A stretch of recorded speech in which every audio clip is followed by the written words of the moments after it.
राष्ट्रिय स्वतन्त्र पार्टी रामेछापको आयोजनामा लिखु तामाकोशी गाउँपालिकाले प्रायोजन गरेको र यहाँहरूको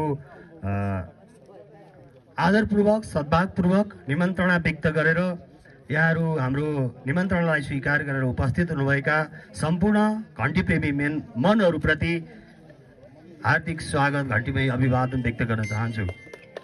हामीले राष्ट्रिय स्वतन्त्र पार्टी देशभर अभियानका रूपमा संगठन निर्माणका चरणहरूलाई पार गर्दै आज रामेछाप जिल्लाको तेस्रो पालिकाको रूपमा यो अभियानका रूपमा लिएर अधिवेशन सम्पन्न गर्दै गर्दा आज हाम्रो पालिका, मेरो पालिका लिखु तामाकोशी गाउँपालिकाले पनि यो अधिवेशन सम्पन्न गर्न सफल भएको छ। एउटा यो अधिवेशन सम्पन्न गर्नका लागि हामीले यो नेतृत्व प्रदान गर्नका लागि लिखु तामाकोशी गाउँपालिकाभित्र अथक प्रयासहरू गर्यौं। कति सफल हुनलाई भए, कति विफल बनाउनलाई तल्लीन भए र पनि राष्ट्रिय स्वतन्त्र पार्टीलाई घोज्छन्, पेल्छन्, हेप्छन्, दबाउँछन् भन्ने थाहा पाउँदै पनि केही बाछिटाहरू हाम्रा जिउमा पर्दै गर्दा पनि हामी अधिवेशन गर्न सफल भएका छौं। फलत यो अधिवेशन सफल भएको छ। यो सफल अधिवेशनलाई नेतृत्व प्रदान गरेर यो सफल अधिवेशनले अब नेतृत्वले यो राष्ट्रलाई एक थुङ्गा फूल समर्पण गर्नका लागि लिखु तामाकोशी गाउँपालिका अब्बल छ, सक्षम छ, जसका लागि यो एउटा घारमा रहेको मौरीले चारैतिरबाट महहरू समेटेर ल्याउँछ र महको आफ्नै स्वाद बनाउँछ।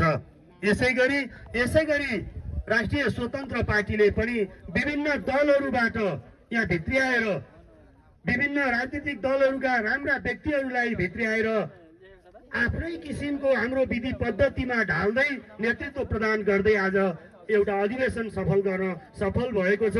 यो अधिवेशनले यहाँहरूको यो उपस्थितिले र हामीले गरेका यी अथक प्रयासहरूले राष्ट्रिय स्वतन्त्र पार्टी एक ढिक्का मजबुत र अगाडि बढ्न सफल रहनेछ भन्ने कुरामा विश्वास राख्दै राष्ट्रिय स्वतन्त्र पार्टीको यो अधिवेशन सम्पन्न पश्चात शुभकामना आदान प्रदान गर्न आइपुग्नुभएका केन्द्रीय नेता डाक्टर तोसीमा पूर्व माननीय ज्यूप्रति म आभार धन्यवाद व्यक्त गर्न चाहन्छु। यसैगरी बागमती प्रदेश सभा अध्यक्ष डाक्टर अच्युतम लामिछाने ज्यूप्रति र उपस्थित सम्पूर्णमा हार्दिक धन्यवाद व्यक्त गर्दै म निर्वाचन क्षेत्र समिति पूर्व उपसभापति युवेन्द्र दाहाल यहाँहरूमा बिदा हुन चाहन्छु।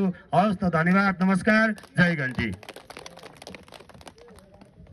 धन्यवाद आदरणीय दाई युवेन्द्र दाहाल ज्यूलाई।